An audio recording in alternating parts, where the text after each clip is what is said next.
அருள்நிலை விளங்கு சிற்றம்பலம் எனும் சிவ சுகாதீத வெளிநடுவிலே அண்ட பகிரண்ட கோடிகளும் சராசரம் அனைத்தும் அவையாக்கள் முதலாம் பொருள்நிலை சத்தரொடு சக்திகள் அனந்தமும் பொற்பொடு விளங்கி ஓங்க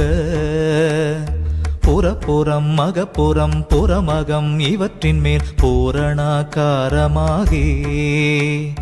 தெருள்நிலை சச்சுதானந்த கிரணாதிகள் சிறப்ப முதல் அந்தமின்றி திகழ்கின்ற மெய்ஞான சித்தி அனுபவ நிலை தெளிந்திட வயங்கு சுடரே சுருள்நிலை குழலம்மை ஆனந்த வல்லி சிவசுந்தரி கிணிய துணையே சுத்த சிவசன்மார்க்க நிதியே அருட்பெரும் ஜோதி நடராஜபதியே